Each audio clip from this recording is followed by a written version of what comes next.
Is that a good plan, Pepper? Okay. We are live. Woo.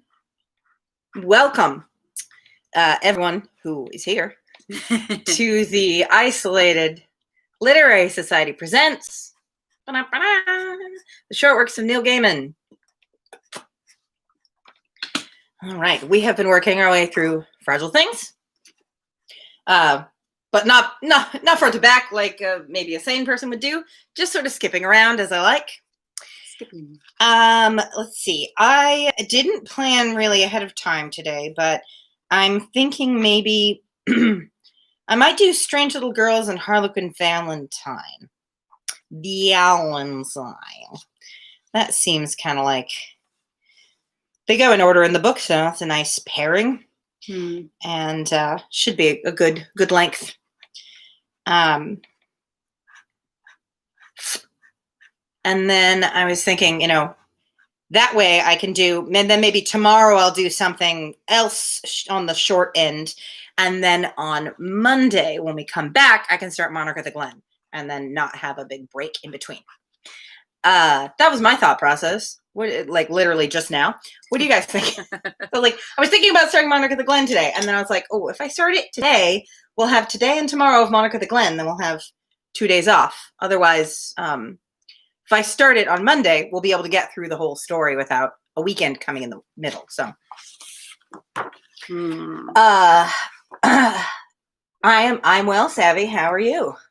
Pepper's also doing pretty well. He's right here. He's ready. He's ready for his story time. Ready for your close-up. Yeah. Did you guys have a fight? Why are you not cuddling with your friends? Maybe they just need some alone time. They need some alone time? Okay. They need some separate space. Just set him right here. In case you decide you need him. He's right here, okay? He has been spending most of his days with his face right on it. So. That's very true. All right. Well, Michelle approves of my plan, so I'm going to go ahead with it. All right. Okay, so we'll start with Strange Little Girls today. I like this one. Oops. Wrong one. Oh, 152. Okay. I was looking at 125 and it wasn't there. All right. This one's nice. It's like a collection of little vignettes.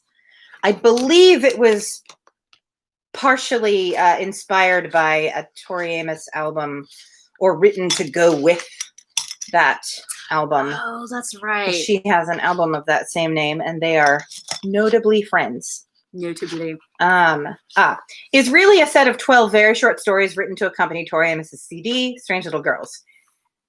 Inspired by the songs themselves, Tori created a persona for each of the songs, and I wrote a story for each persona. That's fun. Interesting. All right. So let's do it. Strange Little Girls. The girls. New age. She seems so cool, so focused, so quiet, yet her eyes remain fixed upon the horizon. You think you know all there is to know about her immediately upon meeting her, but everything you think you know is wrong. Passion flows through her like a river of blood. She only looked away for a moment, and the mask slipped, and you fell. All your tomorrows start here. Bonnie's mother. You know how it is when you love someone? And the hard part, the bad part, the Jerry Springer Show part, is that you never stop loving someone.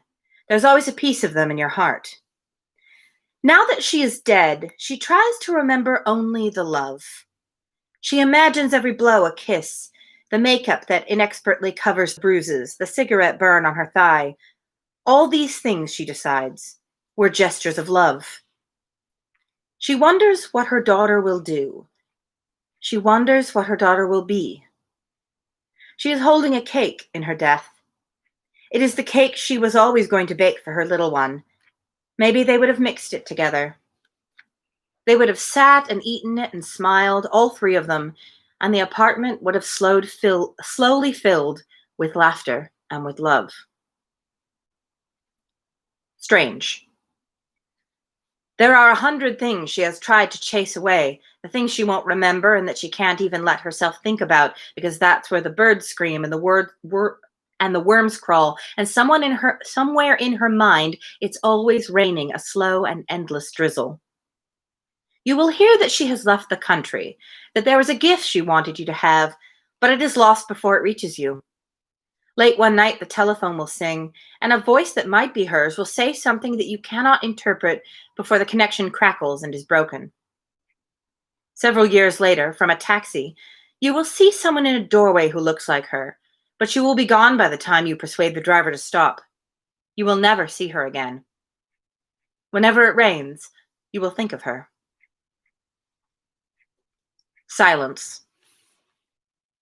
35 years a showgirl that she admits to, and her feet hurt day in, day out from the high heels, but she can walk down steps with a 40-pound headdress in high heels. She's walked across a stage with a lion in high heels. She could walk through goddamn hell in high heels if it came to that.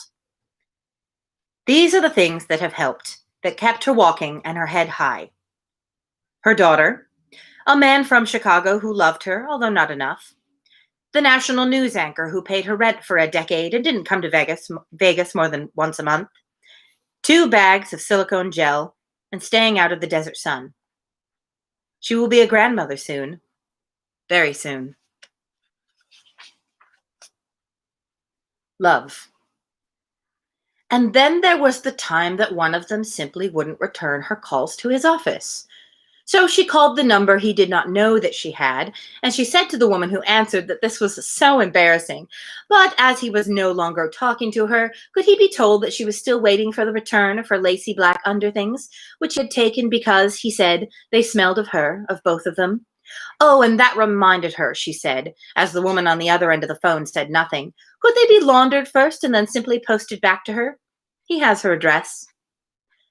And then her business joyfully concluded, she forgets him utterly and forever, and she turns her attention to the next. One day she won't love you too. It will break your heart. Time. She is not waiting, not quite. It is more than the years mean nothing. It is more that the years mean nothing to her anymore, that the dreams in the street cannot touch her. She remains on the edges of time, implacable, unhurt, beyond, and one day you will open your eyes and see her, and after that, the dark. It is not a reaping. Instead, she will pluck you gently, like a feather or a flower for her hair. Rattlesnake. She does not know who owned the jacket originally. Nobody claimed it after a party, and she figured it looked good on her. It says kiss, and she does not like to kiss. People, men and women, have told her that she is beautiful, and she has no idea what they mean. When she looks in the mirror, she does not see beauty looking back at her, only her face. She does not read, watch TV, or make love. She listens to music. She goes places with her friends. She rides roller coasters, but never screams when they plummet or twist or plunge upside down. If you told her the jacket was yours, she'd just shrug and give it back to you. It's not like she cares one way or the other. Heart of gold. Sentences. Sisters may be twins, possibly cousins. We won't know unless they see their birth certificates, the real ones, not the ones they use to get ID. This is what they do for a living. They walk in, take what they need, walk out again. It's not glamorous, it's just business. It may not always be strictly legal, it's just business. They are too smart for this and too tired. They share clothes, wigs, makeup, cigarettes. Restless and hunting, they move on. 2 minds, 1 heart. Sometimes they even finish each other's. Monday's child. Standing in the shower. Content warning. This next story makes reference to a school shooting. I am going to spoil it, so if anybody doesn't want to hear this, they can skip the next 40 seconds or so. Standing in the shower, letting the water run over her, washing it away, washing everything away, she realizes that what made it hardest was that it had smelled just like her own high school. Sorry. She had walked through the corridors, heart beating raggedly in her chest, smelling that school smell, and it all came back to her. It was only, 6 years, maybe less, since it had been her running from locker to classroom, since she had watched her friends crying and raging and brooding over the taunts and the names and the thousand hurts that plagued the powerless. None of them had ever gone this far. She found the first body in a stairwell. That night, after the shower, which could not wash what she had had to do away, not really, she said to her husband, "I'm scared." Of what? That this job is making me hard, that it's making me someone else, someone I don't know anymore. He pulled her close and held her, and they stayed touching skin to skin until dawn. Happiness. She feels at home on the range, ear protectors in position, man-shaped paper target up and waiting for her. She imagines a little, she remembers a little, and she sights and squeezes, and as her time on the range begins, she feels rather than sees the head and the heart obliterate. The smell of cordite always makes her think of the 4th of July. You use the gifts God gave you. That was what her mother had said, which makes their falling out even harder somehow. Nobody will ever hurt her. She'll just smile her faint, vague, wonderful smile and walk away. It's not about the money. It's never about the money. Raining blood. This is my favorite one. Here, an exercise in choice. Your choice. One of these tales is true. She lived through the war. In 1959, she came to America. She now lives in a condo in Miami, a tiny French woman with white hair, with a daughter and a granddaughter. She keeps herself to herself and smiles rarely, as if the weight of memory keeps her from finding joy. Or that's a lie. Actually, the Gestapo picked her up during a border crossing in 1943, and they left her in a meadow. First, she dug her own grave, then a single bullet to the back of the skull. Her last thought before that bullet was that she was 4 months pregnant, and that if we do not fight to create a future, there will be no future for any of us. There is an old woman in Miami who wakes, confused, from a dream of the wind blowing the wildflowers in a meadow. There are bones untouched beneath the warm French earth, which dream of a daughter's wedding. Good wine is drunk. The only tears shed are happy ones. Real men. Some of the girls were boys. The view changes from where you are standing. Words can wound and wounds can heal. All of these things are true. And that is the collection of short vignettes called Strange Little Girls. Never actually listened to that album. I really should. Are the titles the same as the song titles? I assume that's why each little section has a title. Yeah. These are each the song titles, but it would also be kind of fun. If they're not, it'd be fun to just listen to the album and try and figure out which one goes with which story. Yeah. Yeah, I like Tori Amos. I've just never heard that particular album. I'm not sure if I have or not. None of them sound specifically familiar. Yeah. I mean, if I've heard it, I wasn't listening to it thinking about these stories. Right. Yeah. The only Tori Amos albums I'm super familiar with are the ones I listened to when I was in middle school and high school. So, Little Earthquakes and Under the Pink and... yeah. I can't remember. I have at least one other ones. What's the other? Yeah, I agree with you, Savvy. They're very beautiful. They're, sort of odd and confusing, and some of them are a bit disturbing, but they're all beautifully rendered little images. Okay, so let us move on now to Harlequin Valentine. It's a very weird story. What? A Neil Gaiman story that's weird? Get out of town. All right. A little more water, a little chapstick. There you go. Before we launch in. Stretch. Yeah. Oh, everybody stretch. I'm wearing a shirt from a local meadery, Upperguard meadery. It's got the Midgard serpent on it. That's what made me think, well, I should start Monarch of the Glen today. Oh. But can't always time our t-shirt to our readings. I've always said that. Okay, is everyone ready? Sound life advice. Harlequin Valentine. It is February the 14th. At that hour of the morning when all the children have been taken to school and all the husbands have driven themselves to work or been dropped, steam-breathing and great-coated at the rail station at the edge of town for the great commute, when I pin my heart to Missy's front door.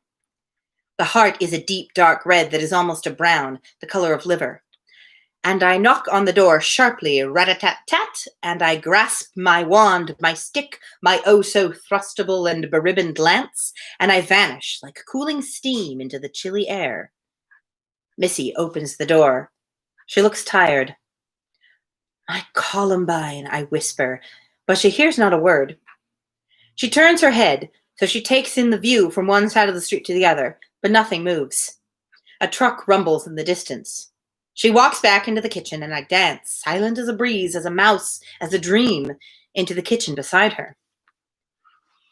Missy takes a plastic sandwich bag from a paper box in the kitchen drawer, and a bottle of cleaning spray from under the sink.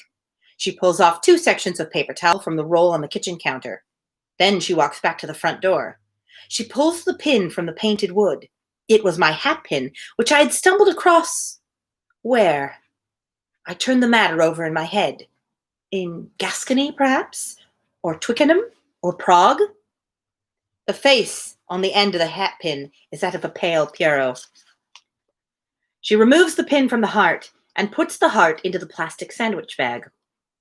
She wipes the blood from the door with a squirt of cleaning spray and a rub of paper towel, and she inserts the pin into her lapel, where the little white-faced August stares out at the cold world with his blind silver eyes and his grave silver lips. Naples! Now it comes back to me. I purchased the hat pin in Naples from an old woman with one eye. She smoked a clay pipe. This was a long time ago. Missy puts the cleaning utensils down on the kitchen table. Then she thrusts her arms through the sleeves of her old blue coat, which was once her mother's, does up the buttons 1, 2, 3. Then she places the sandwich bag with the heart in it determinedly into her pocket and sets off down the street. Secret, quiet as a mouse, I follow her, sometimes creeping, sometimes dancing, and she never sees me, not for a moment, just pulls her blue coat more tightly around her, and she walks through the little Kentucky town and down the old road that leads past the cemetery. The wind tugs at my hat, and I regret for a moment the loss of my hat pin. But I am in love, and this is Valentine's Day. Sacrifices must be made. Missy is remembering in her head the other time she has walked into the cemetery, through the tall iron cemetery gates. When her father died, and when they came here as kids at All Hallows, the whole school mob and caboodle of them, partying and scaring each other. And when a secret lover was killed in a 3-car pileup on the interstate, and she waited until the end of the funeral, when the day was all over and done with, and she came in the evening just before sunset and laid a white lily on the fresh grave. Oh, Missy, shall I sing the body and the blood of you, the lips and the eyes? 1,000 hearts I would give you as your Valentine. Proudly I wave my staff in the air and dance, singing silently of the gloriousness of me as we skip together down Cemetery Road. A low gray building, and Missy pushes open the door. She says hi and how's it going to the girl at the desk, who makes no intelligible reply, fresh out of school and filling in a crossword from a periodical filled with nothing but crosswords, page after page of them, and the girl would be making private phone calls on company time if only she had somebody to call, which she doesn't, and I see, plain as elephants, she never will. Her face is a mass of blotchy acne pustules and acne scars, and she thinks it matters and talks to nobody. I see her life spread out before me. She will die, unmarried and unmolested, of breast cancer in 15 years' time, and will be planted under a stone with her name on it in the meadow by Cemetery Road, and the first hands to have touched her breasts will have been those of the pathologist as he cuts out the cauliflower-like stinking growth and mutters, "Jesus, look at the size of this thing. Why didn't she tell anyone?" Which rather misses the point. Gently, I kiss her on her spotty cheek and whisper to her that she is beautiful. Then I tap her once, twice, thrice on the head with my staff and wrap her with a ribbon. She stirs and smiles. Perhaps tonight she will get drunk and dance and offer up her virginity upon Hymen's altar, meet a young man who cares more for her breasts than for her face, and will one day, stroking those breasts and suckling and rubbing them, say, "Honey, have you seen anybody about that lump?" And by then her spots will be gone, rubbed and kissed and frottaged into oblivion. But now I have mislaid Missy, and I run and caper down a dun-carpeted corridor until I see that blue coat pushing into a room at the end of the hallway, and I follow her into an unheated room tiled in bathroom green. The stench is unbelievable, heavy and rancid and wretched on the air. The fat man in the stained lab coat wears disposable rubber gloves and has a thick layer of mentholatum on his upper lip and about his nostrils. A dead man is on the table in front of him. The man is a thin, old black man with calloused fingertips. He has a thin mustache. The fat man has not noticed Missy yet. He has made an incision, and now he peels back the skin with a wet sucking sound, and how dark the brown of it is on the outside, and how pretty the pink of it is on the inside. Classical music plays from a portable radio very loudly. Missy turns the radio off. Then she says, "Hello, Vernon." The fat man says, "Hello, Missy. You come for your old job back? This is the doctor, I decide, for he is too big, too round, too magnificently well fed to be Pierrot, too unself-conscious to be Pantaloon." His face creases with delight to see Missy, and she smiles to see him, and I am jealous. I feel a stab of pain shoot through my heart, currently in the plastic sandwich bag in Missy's coat pocket, sharper than I felt when I stabbed it with my hat pin and stuck it to her door. And speaking of my heart, she has pulled it from her pocket and is waving it at the pathologist, Vernon. "Do you know what this is?" she says. "Heart," he says. "Kidneys don't have the ventricles and brains are bigger and squishier. Where'd you get it?" Oh, that's the rice cooker, you guys. Yes. Okay, it'll stop in a second. Just start the rice before the stream so I can have dinner after the stream. If Bruno is watching, he is probably upset about it. Yes. I almost hope that Erin isn't watching today because, I believe last time that happened, Bruno was quite upset. Yeah, I think so. "I was hoping that you could tell me," she says. "Doesn't it come from here? Is it your idea of a Valentine's card, Vernon? A human heart stuck to my front door?" He shakes his head. "Don't come from here," he says. "You want I should call the police?" She shakes her head. "With my luck," she says, "they'll decide I'm a serial killer and send me to the chair." The doctor opens the sandwich bag and prods at the heart with stubby fingers and latex gloves. "Adult, in pretty good shape. Took care of his heart," he said. "Cut out by an expert." I smile proudly at this and bend down to talk to the dead black man on the table with his chest all open and his calloused, string-bass picking fingers. "Go away, Harlequin," he mutters quietly, not to offend Missy and his doctor. "Don't you go causing trouble here." "Hush yourself. I will cause trouble wherever I wish," I tell him. "It is my function." But for a moment, I feel a void about me. I am wistful, almost Pierrotish, which is a poor thing for a Harlequin to be. "Oh, Missy, I saw you yesterday in the street and followed you into Al's Super Value Foods and More, elation and joy rising within me. In you, I recognized someone who could transport me, take me from myself. In you, I recognized my Valentine, my Columbine. I did not sleep last night, and instead I turned the town topsy-and-turvy, befuddling the unfuddled. I caused 3 sober bankers to make fools of themselves with drag queens at Madame Zora's Review and Bar. I slid into the bedrooms of the sleeping, unseen and unimagined, slipping the evidence of mysterious and exotic trysts into pockets and under pillows and into crevices, able only to imagine the fun that would ignite the following day as soiled split-crotch fantasy panties would be found poorly hidden under sofa cushions and in the inner pockets of respectable suits. But my heart was not in it, and the only face I could see was Missy's. Oh, Harlequin in love is a sorry creature. I wonder what she will do with my gift. Some girls spurn my heart. Others touch it, kiss it, caress it, punish it with all manner of endearments before they return it to my keeping. Some never even see it.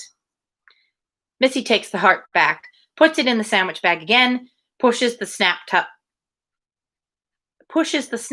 top of it closed. "Shall I incinerate it?" she asks. "Might as well. You know where the incinerator is," said the doctor. returning to the dead musician on the table. And I meant what I said about your old job. I need a good lab assistant. I imagine my heart trickling up to the sky as ashes and smoke covering the world. I do not know what I think of this, but her jaw set. She shakes her head and she bids goodbye to Vernon the pathologist. She has thrust my heart into her pocket, and she is walking out of the building and up Cemetery Road and back into town. I caper ahead of her. Interaction would be a fine thing, I decide, and fitting word to deed, I disguise myself as a bent old woman on her way to the market, covering the red spangles of my costume with a tattered cloak, hiding my masked face with a voluminous hood, and at the top of Cemetery Road, I step out and block her way. Marvelous, marvelous, marvelous me, I say to her in the voice of the oldest of women. Spare a copper coin for a bent old woman, dearie. I'll tell you a fortune will make your eyes spin with joy. And Missy stops. She opens her purse and takes out a $1 bill. Here, says Missy. And I have it in my head to tell her all about the mysterious man she will meet, all dressed in red and yellow with his domino mask, who will thrill her and love her and never, never leave her, for it is not a good thing to tell your Columbine the entire truth. And instead I find myself saying in a cracked old voice, have you ever heard of Harlequin? Missy looks thoughtful. Then she nods. Yes, she says, character in the Commedia dell'arte. Costume covered in little diamond shapes. Wore a mask. I think he was a clown of some sort, wasn't he? I shake my head beneath my hood. No clown, I tell her. He was... And I find that I am about to tell her the truth, so I choke back the words and pretend I am having the kind of coughing attack to which elderly women are particularly susceptible. I wonder if this could be the power of love. I do not remember it troubling me with other women I thought I had loved, other Columbines I have encountered over centuries, now long gone. I squint through old woman eyes at Missy. She is in her early 20s, and she has lips like a mermaid's, full and well-defined and certain, and gray eyes and a certain intensity to her gaze. Are you all right? She asks. I cough and splutter and cough some more and gasp. Fine, my dearie duck. I'm just fine, thank you kindly. So, she said, I thought you were going to tell me my fortune. Harlequin has given you his heart, I hear myself saying. You must discover its beat yourself. She stares at me, puzzled. I cannot change or vanish while her eyes are upon me, and I feel frozen, angry at my trickster tongue for betraying me. Look, I tell her, a rabbit! And she turns, following my pointing finger, and as she takes her eyes off me, I disappear, pop, like a rabbit down a hole. And while she looks back, there's not a trace of the old fortune-teller lady, which is to say me. Can you get the blinds? Oh, sure. The trying to angle them did not work today. The sun is a little too intense. Yes. It worked yesterday when it was a little more overcast, but yeah, it never quite. It was also drizzling a little bit yesterday. Yeah. Missy walks on, and I caper after her, but there is no longer the spring in my step there was earlier in the morning. Midday, and Missy has walked to Al's Super Value Foods and More, where she buys a small block of cheese, a carton of unconcentrated orange juice, 2 avocados, and on to the County One Bank, where she withdraws $279.22, which is the total amount of money in her savings account, and I creep after her, sweet as sugar and quiet as the grave. Morning, Missy, says the owner of the Salt Shaker Cafe when Missy enters. He has a trim beard, more pepper than salt, and my heart would have skipped a beat if it were not in the sandwich bag in Missy's pocket, for this man obviously lusts after her, and my confidence, which is legendary, droops and wilts. I am Harlequin, I tell myself, in my diamond-covered garments, and the world is my harlequinade. I am Harlequin, who rose from the dead to play his pranks upon the living. I am Harlequin in my mask with my wand. I whistle for myself, and my confidence rises hard and full once more. Hey, Harv, says Missy, give me a plate of hash browns and a bottle of ketchup. That all? He asks her. Yes, that'll be perfect, and a glass of water. I tell myself that the man Harv is Pantaloon, the foolish merchant that I must bamboozle, baffle, fusticate, and confuse. Perhaps there's a string of sausages in the kitchen. I resolve to bring delightful disarray to the world and to bed luscious Missy before midnight, my Valentine's present to myself. I imagine myself kissing her lips. There is a handful of other diners. I amuse myself by swapping their plates when they are not looking, but I have difficulty finding the fun in it. The waitress is thin, and her hair hangs in sad ringlets about her face. She ignores Missy, whom she obviously considers entirely Harv's preserve. Missy sits at the table and pulls a sandwich bag from her pocket. She places it on the table in front of her. Harv the pantaloon struts over to Missy's table, gives her a glass of water, a plate of hash-browned ketchups, and a bottle of Heinz 57 Varieties tomato ketchup. And a steak knife, she tells him. I trip him up on the way back to the kitchen. He curses, and I feel better, more like the former me, and I goose the waitress as she passes the table of an old man who is reading USA Today while toying with his salad. She gives the old man a filthy look. I chuckle, and then I find I'm feeling most peculiar. I sit down upon the floor suddenly. What's that, honey? The waitress asks Missy. Health food, Charlene, says Missy. Builds up iron. I peep over the tabletop. She is cutting up small slices of liver-colored meat on her plate, liberally dousing it in tomato sauce, and piling her fork high with hash browns. Then she chews. I watch my heart disappearing into her rosebud mouth. My Valentine's jest somehow seems less funny. You anemic? Asks the waitress on her way past once more, with a pot of steaming coffee. Not anymore, says Missy, popping another scrap of raw gristle cut small into her mouth and chewing it hard before swallowing. And as she finishes eating my heart, Missy looks down and sees me sprawled upon the floor. She nods. Outside, she says, now. Then she gets up and leaves $10 beside her plate. She is sitting on a bench on the sidewalk waiting for me. It is cold, and the street is almost deserted. I sit down beside her. I would caper around her, but it feels so foolish now I know someone is watching. You ate my heart, I tell her. I can hear the petulance in my voice, and it irritates me. Yes, she says. Is that why I can see you? I nod. Take off that domino mask, she says. You look stupid. I reach up and take off my mask. She looks slightly disappointed. Not much improvement, she says. Now, give me the hat and the stick. I shake my head. Missy reaches out and plucks my hat from my head, takes my stick from my hand. She toys with the hat, her long fingers brushing and bending it. Her nails are painted crimson. Then she stretches and smiles expansively. The poetry has gone from my soul, and the cold February wind makes me shiver. It's cold, I tell her. No, she says. It's perfect, magnificent, marvelous, and magical. It's Valentine's Day, isn't it? Who could be cold upon Valentine's Day? What a fine and fabulous time of the year. I look down.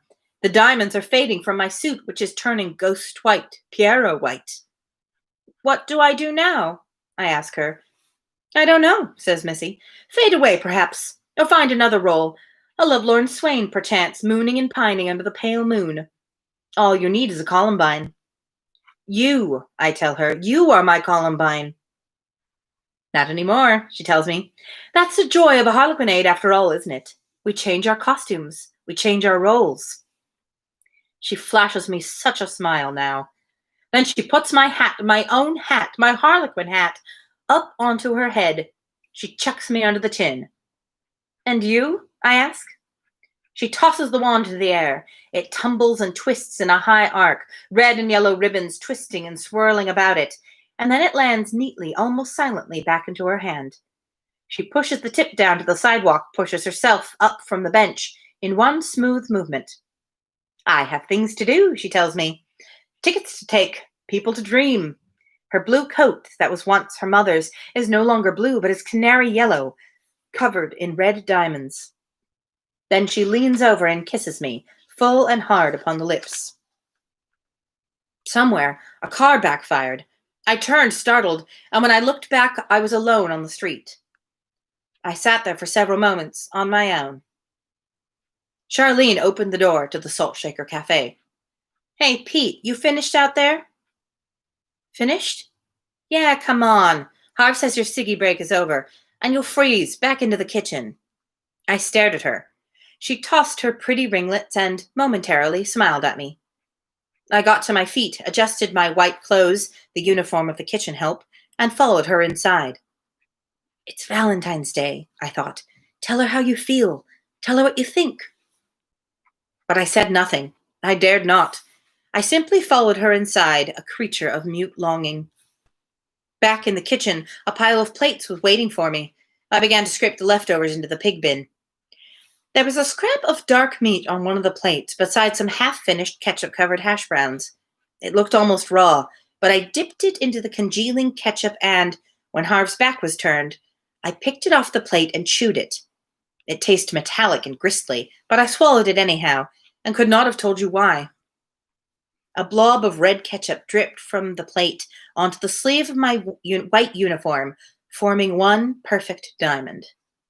"Hey, Charlene," I called across the kitchen. "Happy Valentine's Day." And then I started to whistle. That is Harlequin Valentine. Was that originally a short story or the graphic? Can't really call it a novel, but the graphic story. Yeah, I assume it was a short story first. Yeah. Just because, not that he hasn't written comics, obviously, but also a lot of his books and short stories have been adapted into comics. That's true. It is a real shame that, in my opinion, every single comic I've ever seen that was based on a work of Neil Gaiman, originally, like just a work of fiction, it like completely misunderstands the material and the aesthetic. Oh, yeah. And that could just, obviously that's my opinion, but like every single one is like, that's not just, that's not really how I pictured the characters. It's like, whoa, this is, yikes. I mean, if you've ever seen the graphic novel of Neverwhere, Jesus Christ. Our upstairs neighbor likes to drop things.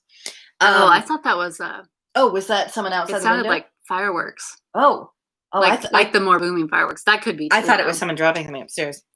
But either one. The graphic novel of Neverwhere is so bad. Oh, really? It's like all sci-fi looking. Yeah, I saw one of Coraline one time that was terrible. Yeah, I don't left it, but yeah, like I've enjoyed all of the like movies, or I mean, like the Coraline movie is wonderful. It's not just like the book, but it's right. It gets the general vibe and aesthetic, right? Right. Like in Neverwhere, the character Anesthesia, who's like this like little waif who lives with the rat people and is like, is someone who fell through the cracks of society, right? It's like she was supposed to be a person who lived in the real world and then like got lost in society and ends up living with the rat speakers and whatever. In the graphic novel, she is like a tall, buxom, green-skinned, silver-haired sci-fi babe. Wow. None of it makes any sense. Wow. It's very weird. Yeah. Yeah. The Neverwhere TV show is delightful. Of course, that was the original version of Neverwhere. I wish that they would remake it with like a proper budget, because that is the drawback to the TV show. The TV show was the original before the novel? Yes. Yeah. Oh. It was written as a miniseries, and then he went, I could probably make that into a novel and it can look how I want it to look in the minds of the readers. Right. Yeah. I don't have to rely as much on budget. Very much. Yes. I was going to do I'm going to see if maybe there was another super short thing that I could do. Oh, I should do instructions. That one's nice and short. There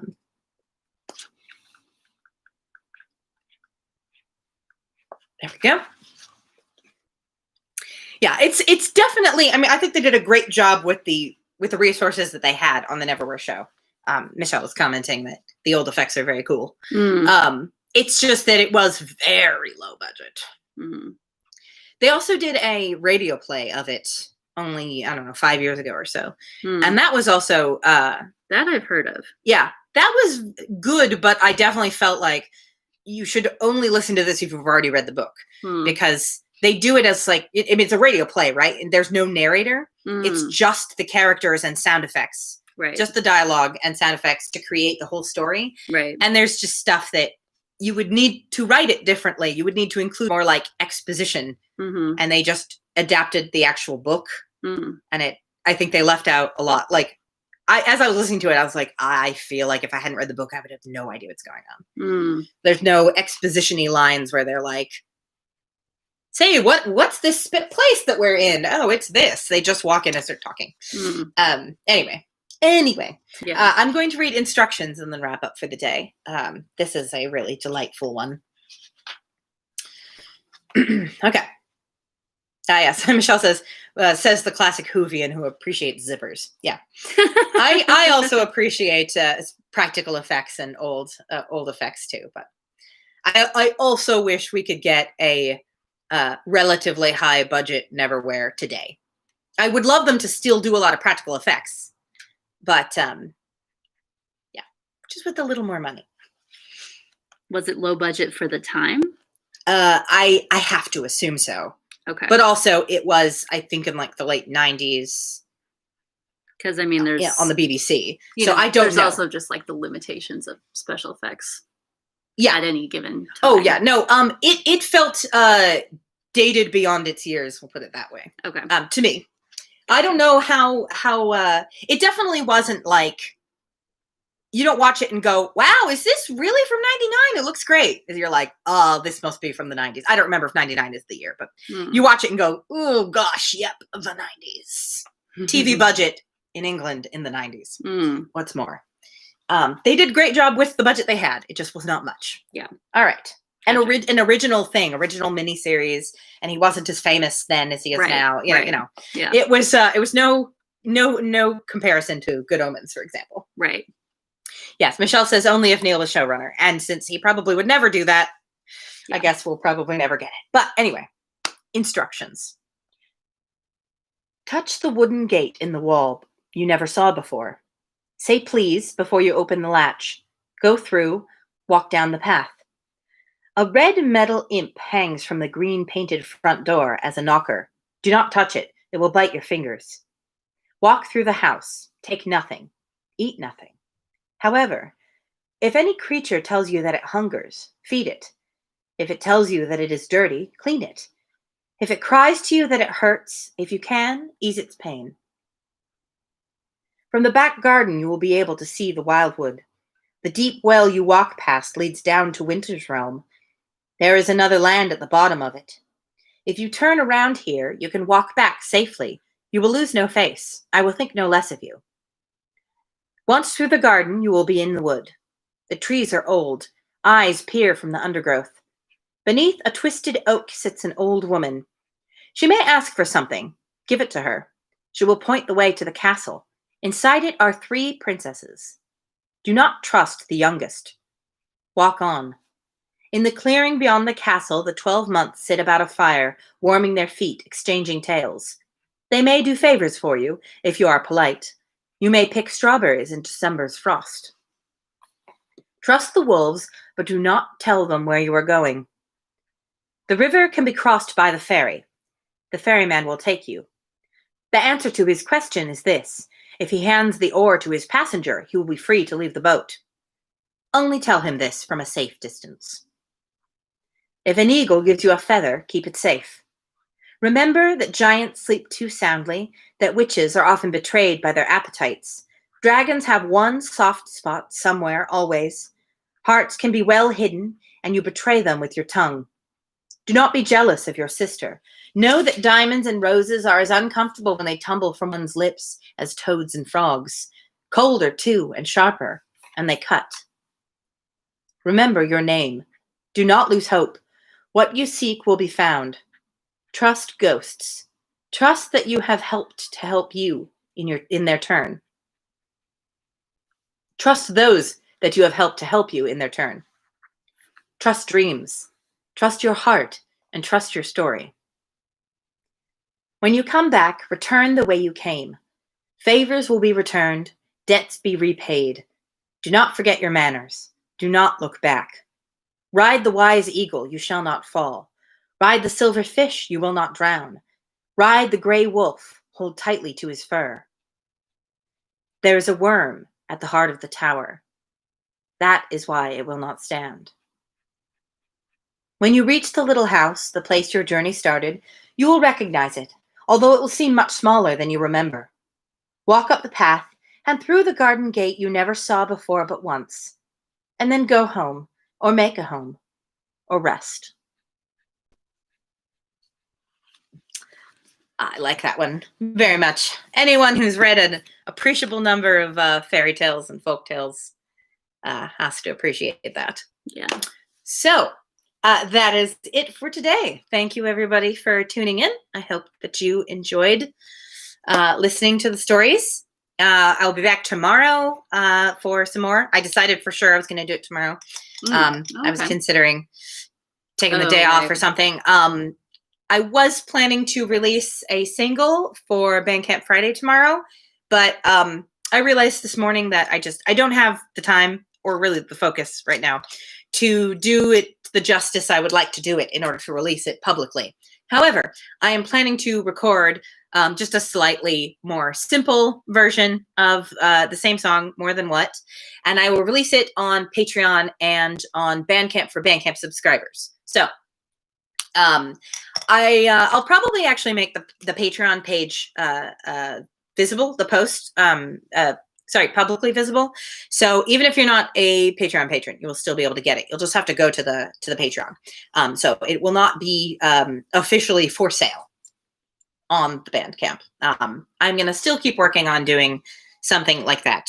Some rough demos that will be like a sketch of what the overall structure of the songs will be on the album. That is a thing I want to do for myself prior to recording the album whenever I'm able to do that.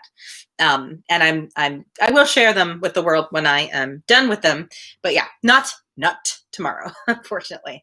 I did not have enough time. A lot of stuff going on. So, Erin, you made it. We're just wrapping up. So yeah, check out my Patreon tomorrow, and I'll post it on Twitter and Facebook and all of the things.